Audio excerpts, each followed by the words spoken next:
Good afternoon. আজকে বাংলার মানুষ হয়রানে আছে। আজকে নেই রুজি রোজগার, নেই কাজ, নেই কিছু। সরকার খালি মানুষকে নিয়ে ব্যস্ত আছে সারা পৃথিবীব্যাপী। যেমন আমেরিকা করছে, আমেরিকা পুরো মুসলমান রাষ্ট্রগুলোকে ধ্বংস করতেছে। যিনি বিশ্বের হেড, তিনাকে সকলকে নিয়ে চলা উচিত। তিনি যে এক পক্ষ নিচ্ছে আর অন্য একটা ধর্মের এইগুলোকে সব নষ্ট করতেছে। আজকে পুরো মুসলমান কান্ট্রিগুলোকে একের পর এক শেষ করতেছে আমেরিকা। আমি বলতে চাই, সমস্ত আমেরিকা, ইসরায়েল বাদ দিয়ে সমস্ত রাষ্ট্রগুলো আপনার এক হয়ে যান, প্রতিবাদ গড়ে তুলুন।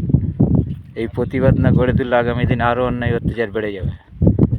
প্রতিবাদ গড়ে তুললে যখন প্রতিবাদ গড়ে তুলে যাবেন, একটা প্ল্যাটফর্মে আসবেন, তখন আর কিছু করতে পারবে না, তখন ভয় পাবে। তো প্রত্যেক রাষ্ট্রকে বলছি, আপনারা মিলেজুলে দুটো রাষ্ট্রকে বাদ দিয়ে আপনারা একটা প্ল্যাটফর্মে আসুন। দেশ কীভাবে উন্নতি হবে, মানুষ কীভাবে বেঁচে থাকবে, দেশ শিক্ষা স্বাস্থ্য কীভাবে উন্নতির পথে যাবে, সেই চেষ্টা করুন।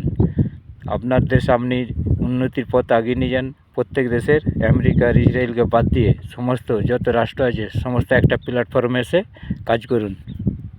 ধন্যবাদ।